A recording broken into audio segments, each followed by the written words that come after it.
With threats to our nation waiting around every corner, adaptability is more important than ever. When conditions change without notice, quick strategic thinking is crucial. And with obstacles consistently impending, determination is essential in overcoming them. It's this willingness, decisiveness, and resilience that sets Marines apart. With our fighting spirit, we don't just fight battles, we win them. Marines are the constant our nation counts on to fight the unknown. And through adaptable problem solving, we do just that. Learn more at marines.com. Getting engaged is a moment worth cherishing. A one-of-a-kind ring that you design at Blue Nile can help your love sparkle. Just choose your diamond and setting. When you've found the one, you'll get it delivered right to your door. Finding the right engagement ring can be nerve-wracking. At Blue Nile, you'll have the expert guidance needed and a diamond guarantee that ensures you're getting the highest quality at the best price. Cherish all of life's moments and save up to 30% at BlueNile.com. That's BlueNile.com. This episode is brought to you by HyperIce, the leader in advanced warm-up and recovery technology.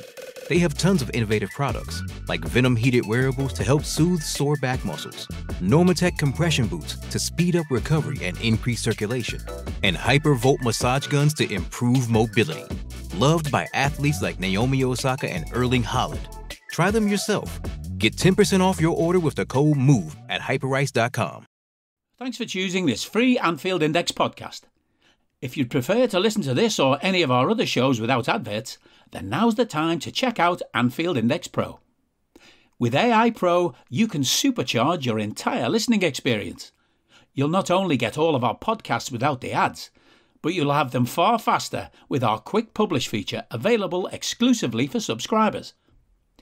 AEye Pro also puts you in the heart of our sound studio, with an option to listen to many of our shows live and interact with the podcasters in real time as the shows are recording. Upgrading couldn't be easier. AEye Pro is available on all popular podcast platforms, and we have our own apps for Apple and Android. Just head on over to AnfieldIndexPro.com and get started today. Hello and welcome to Scouted. No, I am not Dave. That's because he is on holiday skiving. He's not. He's actually poorly, but it's funny to say. On holiday. Karl, how was your holiday? It's very nice, thank you. Lots of running around, lots of sights, lots of pasta, lots of sunshine. Can't argue with that. Yeah. It's cold here. It's chilly.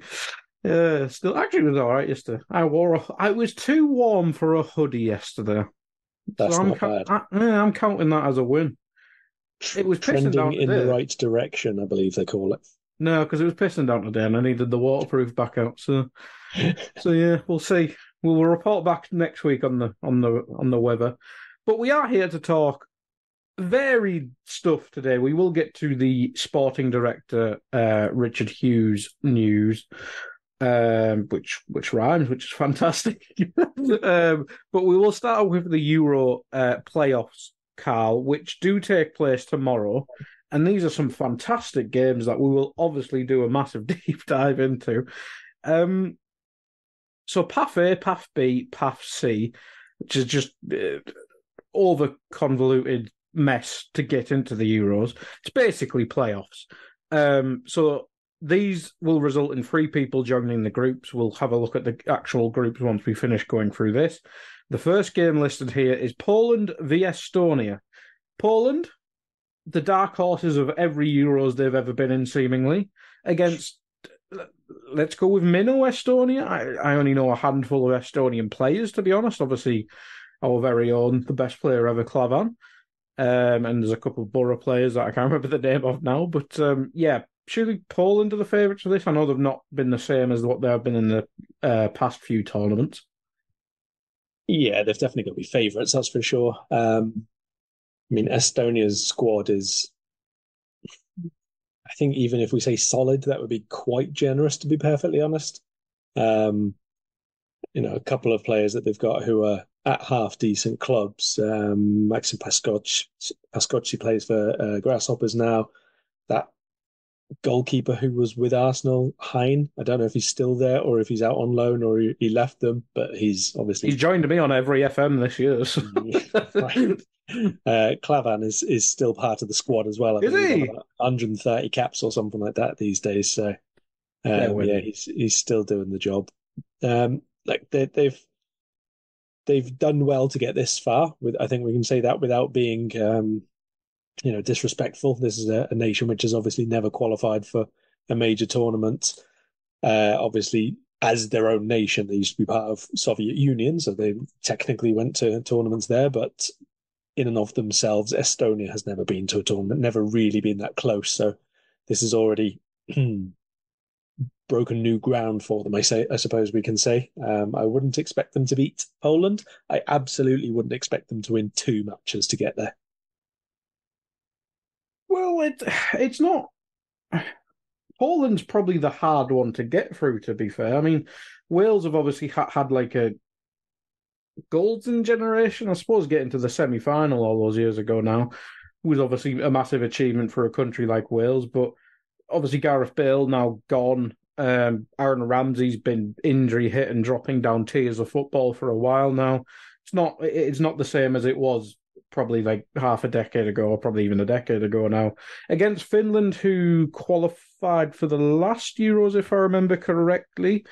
So it's not the toughest group if Estonia do get through, but what do you make of Wales against Finland?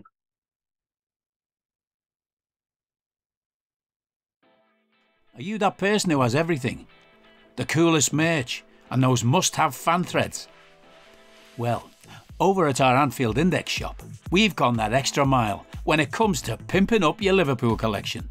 From our popular range of bespoke design t-shirts, sweaters, hoodies and hats, to our signature edition mugs, prints and coasters, all provided with fast worldwide shipping. We have something for every red. We also stock official LFC merchandise and are licensed with the Premier League and UEFA to sell official iron-on shirt badges and sleeve patches. As a listener to this podcast, you can get 10% off everything with coupon code AIPRO10. Just head over to AnfieldIndex.shop or find us on Etsy by searching for Anfield Index. I think it's a fairly well-matched tie, but I would expect Wales to be able to win it. Obviously, they have home advantage for both matches if they get through the first one. I like this Wales squad in large part. I think, considering what is generally available to them, I think that they've still put together a pretty decent squad. I'm not always a massive fan of how it's put together in terms of match day lineup, but in general, I don't think that they should even be doing as well as they are if you consider domestic league, population available to them, and so on. They are, no question about it, overperforming. Like if they make it to this one, that's 4 major tournament finals in 8 years. Would that be from 2016 through to 2024? Yes. So that would be an absolutely remarkable achievement, a really, really good run for them. Obviously historic, considering they'd only qualified for 1 World Cup beforehand. So I think that Wales, this group of players that they've had, they've lost a couple of players, not just Gareth Bale, but 1 or 2 others as well.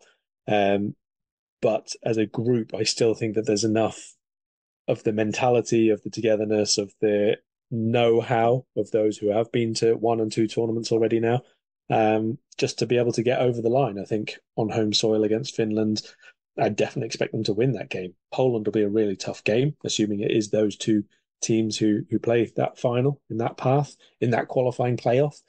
What a stupid load of crap this is. Yep. But I think Wales will do it because they just have this, the togetherness is definitely one thing. Their know-how, I think, is the more important thing. I think that there's an issue in both penalty boxes in terms of not really having a first choice goalkeeper who is a first choice, and possibly relying on Kiefer Moore as your starting centre forward is going to be problematic at times.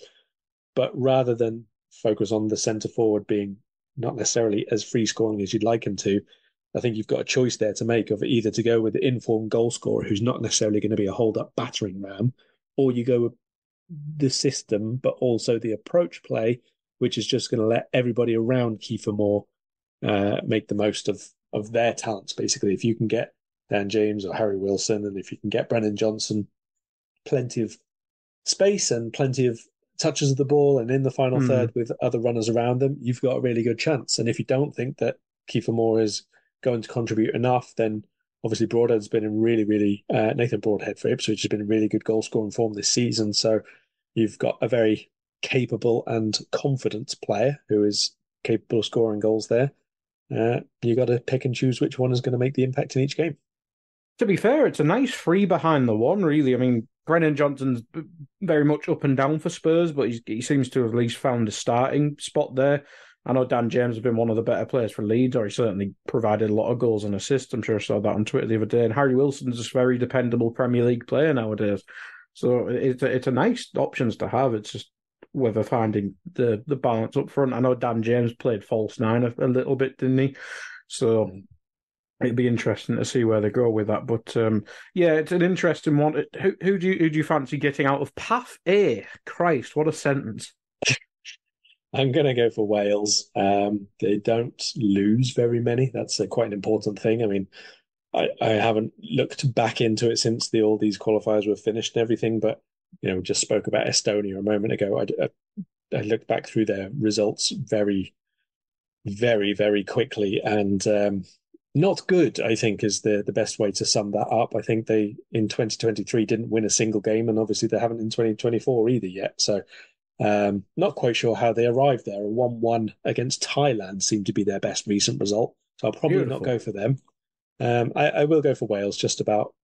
Like I said, the game against Poland could be extremely difficult, to be fair. And we all know that they have one or two players who are just capable of winning matches on their own. If you give Lewandowski 2 chances, that could be you done. Simple as that. And there's no way around it. But in general, at home, Wales, really well organised, really up for it, crowd behind them, all the rest of it. I fancy them to just about sneak it. Yeah, I think the fact that obviously these aren't at 2 legs. I don't know what I'm saying. Obviously, it's not like any of this is clear. No, none of this is clear. There's only one. So there's a semi-final played, not at neutral ground, and the home advantage goes to Wales or Finland, which I think you said, but I'll just clarify.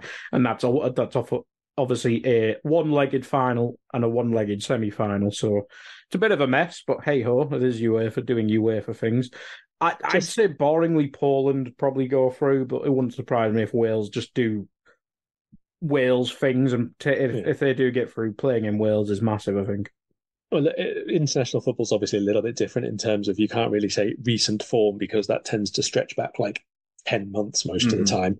But Poland's away games last year, they beat Faroe Islands in October. So this is going backwards in time, basically. They beat Faroe Islands, not really that notable. They lost 2-0 away to Albania. They lost 3-2 away to Moldova. And they lost 3-1 away to Czech Republic. So, I mean, it's not stellar, let's put it that way. Yeah, and I can't remember they've had a lot of turmoil with managers and stuff, haven't they, in recent times? So probably not the best situation. Let's move on to Path B. What a setup there, here, lads. Israel versus Iceland. I presume this isn't going to be played in Israel for obvious reasons. Hungary, I believe. It's always Hungary. It's always Hungary. It's always Hungary or Portugal. So obviously no home field advantage. Iceland obviously saved England from Roy Hodgson all those years ago. What a set of lads. Without knowing anything about either side, the only Israeli player I know of is Manus Solomon, who's obviously injured. So I can't really help with that. And Iceland, they just have loads of sun. So I'll back Iceland because I want them to win. Let's go with that. Yeah, I mean, I just don't think either of these are particularly good, to be honest. I watched a couple of the qualifying games for Israel because they were in that really, really tight qualifying group. I don't know if you remember, we did the pod on it way back about 4 months ago, something like that. So probably about 600 podcasts ago for you. But anyway, it was a very, very tight one. So I got to see a couple of the games and really just not that good, to be perfectly honest. Like a couple of individuals there who are capable of producing moments. Let's say a couple of them who are playing over in MLS and the like. Iceland kind of feel like a team who have become more than they are right at the moment. Like a few of their players have obviously earned moves, and a few other players have now gone abroad a little earlier, even if they're to minor leagues elsewhere, like Denmark or the second tier of Italy or that kind of thing. But at the minute, I don't think that this is as well put together. So there is no home form, like you say. There is no, home advantage. I think Iceland have got the better collection of players. I don't know that they win this game, but maybe this is one of the ones that sort of, has to go to penalty shootout and then whoever wins. Well, you'd imagine the favourites definitely coming from the other half of this path. Does Monday at the office feel like a storm? Not with Microsoft Copilot. That feeling when Copilot gets everyone up to speed instantly? It's sunny again. When Copilot simplifies complex data so your teams can act, that sun's shining on a beach. And when Copilot uncovers hidden insights, you're on that beach with your people, and you find buried treasure. That's Microsoft Copilot. Learn more at Microsoft.com/AI for all. It's only a kick, a jump, a block. It's only a serve. It's only a tackle, a run. It's only for the fans. After all, it's only pressure. You got this. Adidas. Hey there.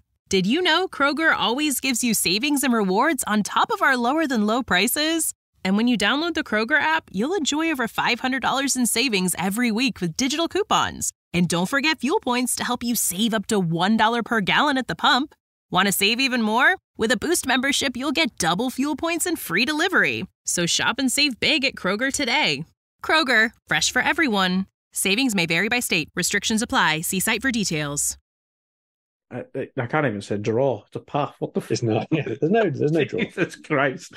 Oh, dear me. So we've got Bosnia-Herzegovina against Ukraine. I'd guess Ukraine are the favourites because obviously Bosnia seemed to have, I can't remember which tournament it was. Was it a World Cup or Euros they qualified for ages ago? It's when Zeko and obviously Pjanic were, well, Zeko's been in his prime for about 15 years now, to be fair to him. But I World Cup 2014, they were there. Was it 14? Yes. I don't remember anything about that. I'd guess Ukraine are the favourites, but again, the country's going through horrendous things. Bosnia, I'm not sure.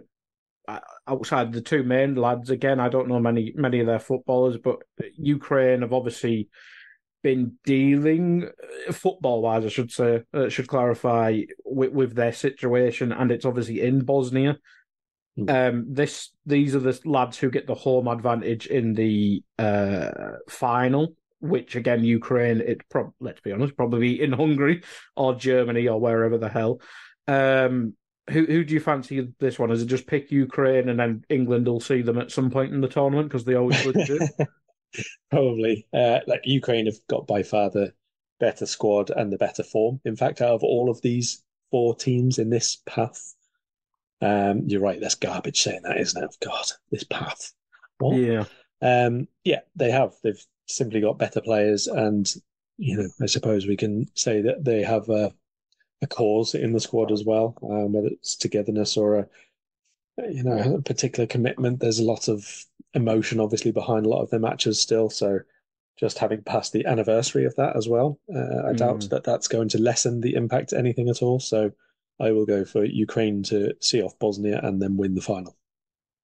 Yep, I think that's an easy one to discuss. This next path, Jesus Christ, it seems like obviously, I mean, a few years ago, I think everyone would be like, yeah, this is crap.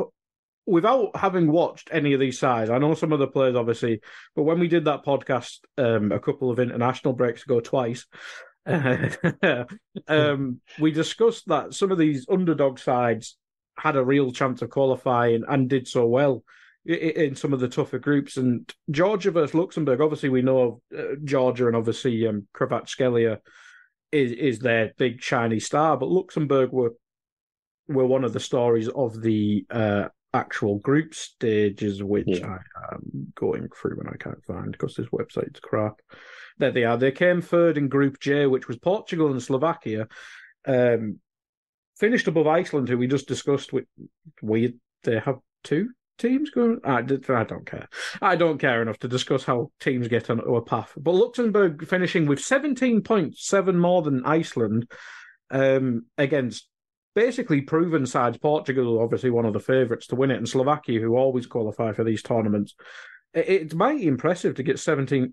Wait, how are Luxembourg, Iceland, and Bosnia on a path? What? It's because these are all off Nations League stuff as well. Oh, what a load of shit. It genuinely is. This is like the equivalent of winning a raffle ticket. So there's no logic or relation between performance in any kind of qualifying system and still being in the qualifiers at this point. My confusion, people listening, Luxembourg finished third in this group. Iceland finished fourth and Bosnia finished fifth. And all three teams in these paths. So basically, unless and you two won of them are in the same path. This is what a load of bollocks. It really is. Oh, this is class. Anywho, I'm not sure where Georgia finished. I'm sure you have that at hand, or I'll scroll through that mess. But Luxembourg would be surely the team that's most interesting out of this path, and in Kazakhstan you could probably say the same for as well. But Luxembourg, with their qualifying, it'd be interesting to see them at a tournament. It really would. It'd be great if we could see Luxembourg at a tournament. I feel like they won't get there, if I'm being honest. I kind of feel like they could do all right against Georgia. Away from home is obviously going to be a really difficult thing for them to have any kind of impact, to pick up a result, basically, because it's, like you said, it's only a one-off tie. It's not something that's going to, afford them any kind of slip-ups or anything like that. And it is very, very difficult to get victories on the road. But the last few away games that they had in qualifying, they were really difficult to beat as well. They beat Liechtenstein, they drew away to Iceland. They did get absolutely hammered by Portugal, but that's kind of the irrelevant fixture of the group, in fairness. So, you mentioned that a few of them were in the same group. Luxembourg and Iceland, that was 1-1. Luxembourg at home to Bosnia-Herzegovina was 4-1 to Luxembourg. So, they were comfortably better than some of those sides in that qualifying group. So you can't underestimate them at this point because they got so close. They were actually one of the few who, out of all this pathway nonsense, were actually close enough in the last couple of qualifiers to just getting a qualifying spot. I think the other game is a little easier to pick just because Greece on home soil, I think, will have too much for Kazakhstan. Simple as that. It'll be not routine and certainly not very interesting a match, I wouldn't imagine, but they should be good enough to beat them. It would be a really, really interesting final, I think, if it was Luxembourg at home to Greece. Like, if it's Georgia who get there against Greece, then fair enough. I'd probably think maybe Georgia have enough in terms of like the individual quality to maybe see it across the line. Like Kvaratskhelia, obviously you mentioned, that's fine. He's really important. But Georgi Mikatadze, who plays for Metz, they've got a couple of players who are over in Italy and Spain and that kind of thing. France, the goalkeeper's highly rated, isn't he? I think. Mamardashvili, yeah. Excellent. So, and they have a couple of other players who we would have seen around, let's say, the Europa League or a couple of other tournaments as well, with other teams that got players there at the mighty Watford, Levante, that kind of team. You can't overlook them. They're genuine quality, but they have actual decent players as well. So if Georgia get there, I'll pick them. I think I'd go for the finalist to come, the winner of the final to come from this first fixture anyway. I'm backing the boys. Luxembourg are going to do it because it's only right that they go through, because Georgia are in this and they finished fourth in their group and Norway didn't get through. This is bollocks. Yeah, honestly, it's absolute so bollocks. Nonsense. This is stupid.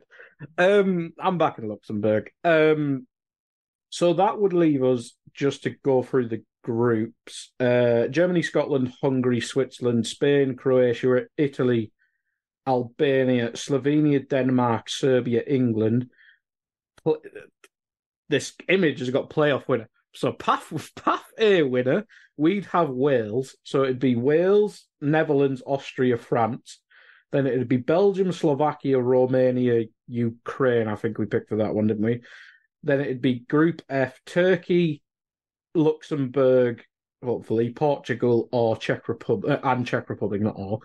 So yeah, that's our Euro path preview. Good Lord, what a load of shit. Yeah, so I suppose these paths, the paths themselves aren't interesting because it's a load of bollocks, but they do throw up some interesting teams because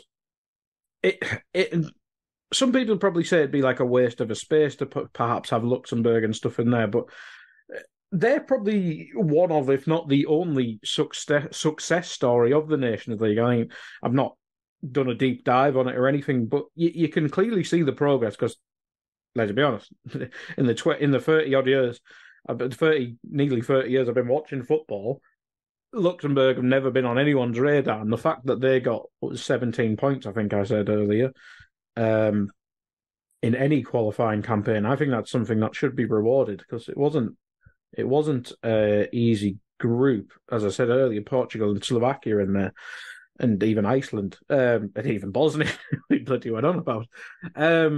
So yeah, I'd be nice to get them in there. Maybe they'd lose every game going in there, but they've already played Portugal, so they know one of the threats to them. So it'd be nice to see something new and interesting in there. Survivor 46 is here, and so is On Fire, the only official Survivor podcast, and we have a twist this season. The winner of Survivor 45, Dee Valladares, will be joining us every week. We're going behind the scenes of the biggest moments, the how and the why things happen, and the strategy and analysis you can only get from someone like me, a Survivor winner. Listen to On Fire, the official Survivor podcast, wherever you get your podcasts.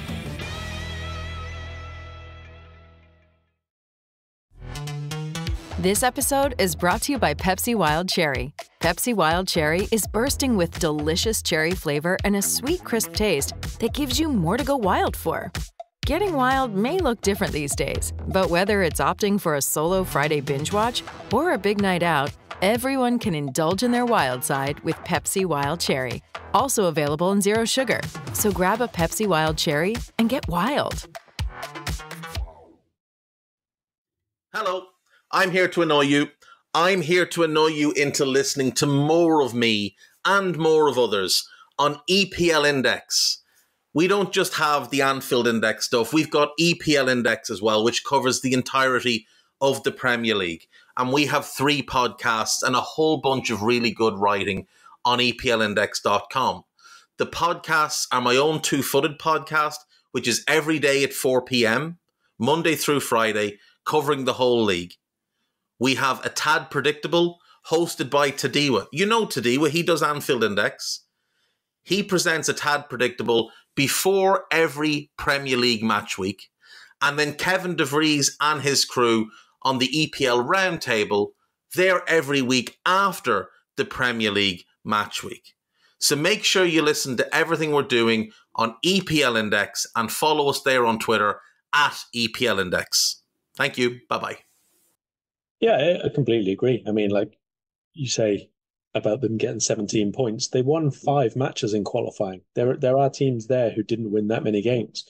And Luxembourg, across the last 25 years, hadn't won 5 games in European Championship qualifying. Like, literally, it was a quarter of a century, 1, 2, 3, 4, 5, 6 attempts at qualifying. They'd won 4 games across that. So the improvement is absolutely there. They've won half of their qualifying matches this time. Now they've got another couple of shots at doing it. So maybe the reward is that they get another shot at doing it. But when you're talking about, like you say, Norway, for example, finished above someone else who's got another chance of doing it just because they happen to be in a crapper Nations League group last time out because they were worse 4 years ago, I just don't think it makes any sense. Yeah, it's very much a mess. It's very much a mess. But if you are interested in watching this, the semi-finals are all on tomorrow, which is Thursday the 21st. And the finals, which is probably more relevant because you only have one day to find out about these games from our perspective, the finals are all on Tuesday, the 26th. So they're both happening on this international break. So we get to see the final groups and how they're set up for the Euros. And obviously, Karl and Dave will probably do a big Euro preview once the season actually ends. Do you want to do the England stuff first, or do you want to talk about our new sporting director? I suppose we're on internationals already. We may as well stay there. Right. So England squad. I will quickly go through it. I know it's boring. I've just listed stuff, but Sam Johnson, Jordan Pickford, Aaron Ramsdale, Jared Branthwaite, Ben Chilwell, Lewis Dunk, Joe Gomez, R.I.P. because he's about to get injured, obviously. Ezri Konsa, Harry Maguire, John Stones, Kyle Walker, Jude Bellingham, Conor Gallagher, Jordan Henderson, Kobe Mainoo got called up the other day. I'm guessing someone got injured and he was a replacement. I don't really care all that much. Cole Palmer and Declan Rice. Some of them are not midfielders. Forwards, Jared Bowen, Phil Foden, Anthony Gordon, Harry Kane. Jesus Christ. James Maddison's a forward, but Cole Palmer isn't. Who's put this together? Marcus Rashford, Bukayo Saka and Ivan Toney and Ollie Watkins. For a person who plays 12 at the back, he's picked a lot of forwards there. Obviously, there's a few injuries there, Karl. It's weird because there's the team I'd pick. I'm not the biggest England fan. I think most Liverpool fans would probably say the same. But there is always that sense of intrigue, or just kind of, I'd at least like to be able to enjoy watching my nation's side. Like, there's some interesting new faces there, but then you look at the midfield and you're like, Jordan Henderson's there. I know the midfield is probably the weakest area, especially numbers-wise, and that's why there's an 18-year-old getting called up, and there's a few injuries in that position. But what do you make of the squad? And I'm not really seeing a clear way of setting up, because that's a lot of forwards and a lot of attacking midfielders, because even Bellingham's played as basically a 10 and a false 9 for Real Madrid. From the little bits I've seen. I mean, I think there are a couple of surprises. I think there are a couple of people who are very fortunate. I don't think we need to linger too long on Jordan Henderson. I don't think most people have thought that he should really be involved over the last probably year and a half, 2 years. Mm-hmm. I certainly don't see any reason why he should be at this point. And if it's a matter of injuries, well, why are we still calling up 26 players then, basically? There are only 23 are going to be in the squad for the tournament. Obviously, it's an opportunity now to utilise players in these couple of games, but it's not like you don't already know what Henderson's doing. So let's leave Henderson aside. Rice, Bellingham, Conor Gallagher, I think, are 3 guarantees to go. Obviously, as long as they're fit.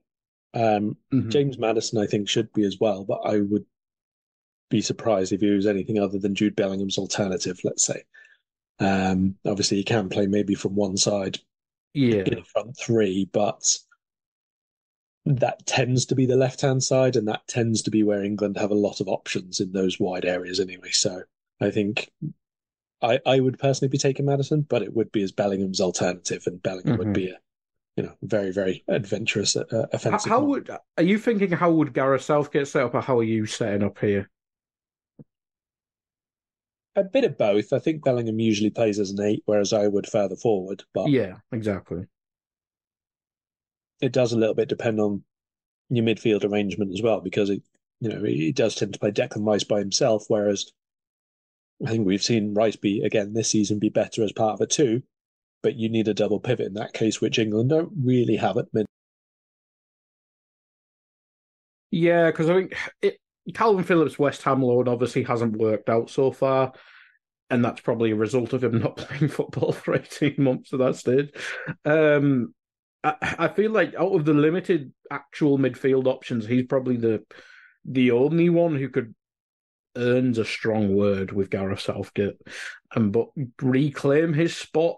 And I'd guess that's what Gareth Southgate would want, is Calvin Phillips to finish the last 10 games of the season plus Europe or whatever, start playing well, and then he can just revert back to Phillips and Rice. Because albeit people mock it, I do think that's the best balanced midfield, and then playing Jude Bellingham ahead of that. Although we obviously have the Trent conundrum, whereas obviously Southgate doesn't want him as a right back. He's binned off the 3 at the back thing, and midfield's clearly the only position Southgate would pick him in. And if if you're to straight pick, regardless of fit and regardless of balanced midfield, I think you've got to pick Trent over Calvin Phillips, and Rice just has to, albeit limiting to Rice, he just has to be the 6. And you tell Trent not to try and superhero everything.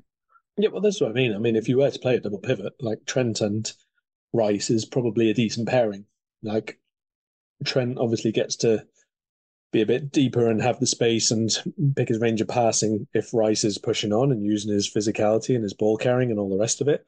But at the same time, Rice is certainly mature enough and positionally good enough to hold fort, let's say, when Trent decides to go a-wandering and wanting 30-yard shots and all the rest of it. So I think that against the majority of international sides would be a perfectly fine setup in midfield, with obviously Bellingham as the third. The problem is there's been no opportunity to see it, to utilise it, to play that against any kind of calibre of opposition, because Trent's usually injured or off the bench or just gets 1 out of the 3 games or whatever it is, so it's very difficult to just go into a tournament and play that all of a sudden, I think. So I do think if Trent goes, he goes as a midfielder. But again, have we really had the 2 central midfielders set up? We haven't. It's probably been a 1 and a 3, and then you're looking at Bellingham's probably one of those starters. And is Trent going to play as well as Bellingham in advanced roles? I think probably not. Still want to see it. Even for Liverpool, I'd want to see it, to be honest. Well, let's go position by position, because it is a bit of a mess. Goalkeepers, I still think Nick Pope's the best one, but he's never going to get his shot, and he's obviously injured at the minute. So it'll be Pickford, probably with the 2 lads already in this squad, which is Johnston and Ramsdale, albeit Ramsdale's not played all season. To be fair, Johnston's got his spot back at Palace, so I think that's fine. I don't really see any other goalkeepers on the horizon. There was murmurings about Jack Butland, but I have no idea how well he's done at Rangers, nor do I care. No, I think if Johnston had lost his spot because Henderson was playing really well, then it would just be Henderson instead of Johnston, wouldn't it? So it doesn't really make too much difference. Defence then, right back, it'll just be Walker and Trippier will probably play left back. Yeah, who cares? And Reece doesn't exist anymore, so... Yeah, Walker starts. I think Reece James needed to be fit for this point if he was going to be involved in it, so probably he misses out anyway. Centre-back will be John Stones and Harry Maguire. And then... I mean, I had hopes that it was going to be Stones and Gay, to be honest, but Gay has obviously been injured as well, and he's now out of this squad for that reason, so maybe it'll end up being Maguire, but hopefully Gay is at least fit to go, and maybe he again becomes a starter. Yeah, it's weird. It seems to be a fight between Gahey and Tomori. Again, I've not watched loads of Milan, but it feels like them two shouldn't be the ones fighting for a spot in the England squad. Maybe Lewis Dunk, because I know he does like experienced lads. He can probably back up Maguire, and Gahey can back up Stones. I know they're not exactly perfect fits there, but Cons has gone into the last couple squads, I think, so maybe he gets a chance. If Gomez keeps his form, maybe his versatility will give him a shot. But I suppose left back's the position he always sacrifices in, because, well, Luke Shaw's been injured, and I think there's a chance he might miss the Euros, and Ben Chilwell's obviously, he's not had a great season, and he's been on and off injured, and still recovering from a big injury earlier in the season, so it'd probably be one left back, and then versatility around that, I suppose. Yeah, if Chilwell's fit, I think he goes, because he's the natural, but then I think England needs somebody to be playing who can play left back or centre back. Earlier in the season, I would have said Levi Colwill has a great chance of doing that role at the Euros, but his form obviously suffered a bit. He's been in and out at Chelsea, and now Joe Gomez has been excellent. So really, it's Gomez. Yep, I'd agree with that. I'd agree with that at the time of recording. That might change. I don't think it'll change from a Liverpool perspective. I just think he'll pick some random shit, dude. Midfield, then we kind of touched on. I agree with the ones you Gallagher, Surety, Henderson will definitely go. Let's be honest. Rice and Bellingham definitely go. Trent, I wouldn't say definitely, but I think Southgate probably likes having a really good player just to randomly throw on, usually against crap teams for whatever reason. So I'd probably throw that in there. And Maddison, maybe. He's picked a lot of forwards, as we mentioned in the intro bit. Like, he doesn't need that many. So not just he doesn't need that many, he can't have that many. Yeah, and not when it comes to the finals, anyway. Yeah, and let's be honest, he won't use them, so it doesn't really matter. Let's go wing. Let's go right wing. Saka will be the starter. I don't need a VPN. I've got nothing to hide. This is what I used to tell myself before I hooked up with LibertyShield.com. Not only is my home internet now fully encrypted, but I can now access all the websites I want, whenever I want, and do so from absolutely anywhere. As a Liverpool fan, I love to know I can now watch every match, regardless of whether it's on UK TV or not. My Liberty Shield VPN makes sure nothing is blocked and guarantees me super fast streaming speed throughout that match.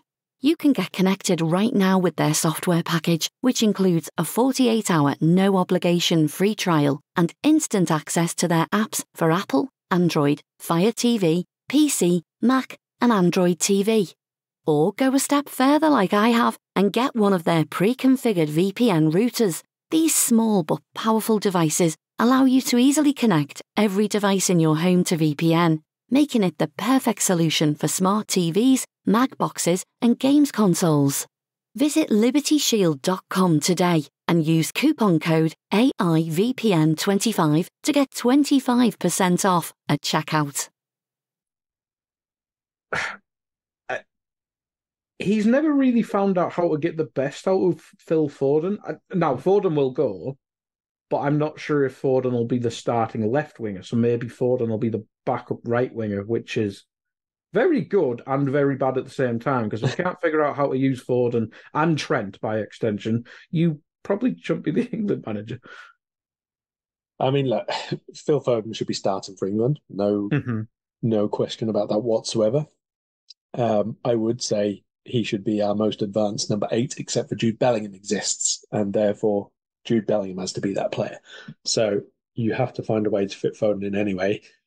I mean, for me, it's not even a decision, to be honest, because when we get over to the left-hand side, we're going to go, so Marcus Rashford is starting, and obviously he shouldn't be. Yes, like, he's had a terrible, terrible campaign. And Grealish will be back up. Again, and so he shouldn't be. I wouldn't even, if the squad was being named today and I was doing it, he wouldn't even be in my 23.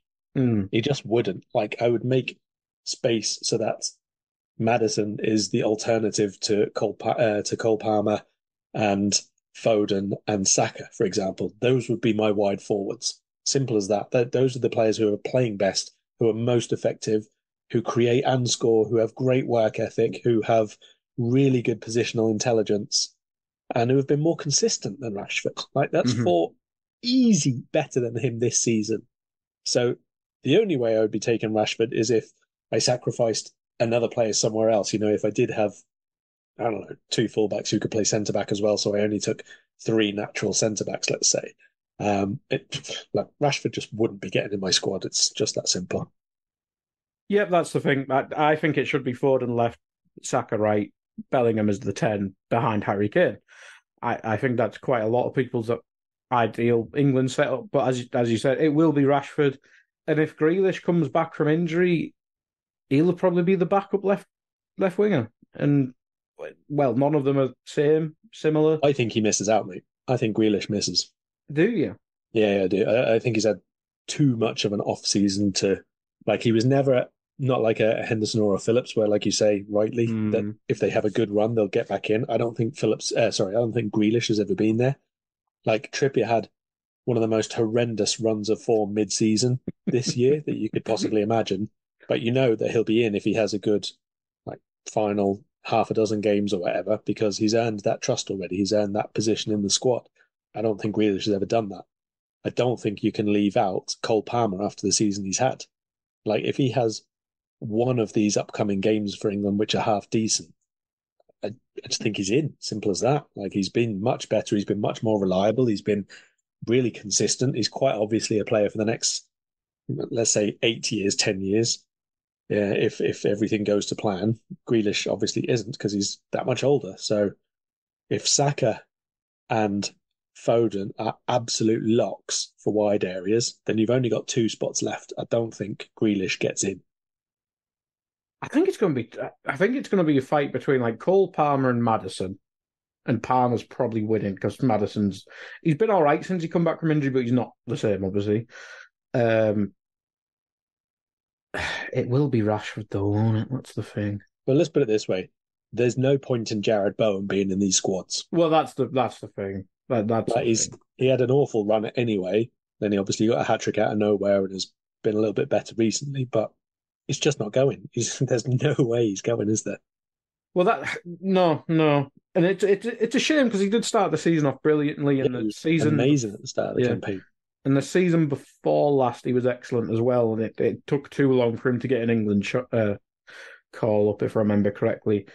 I suppose the last question's back up to Harry Kane.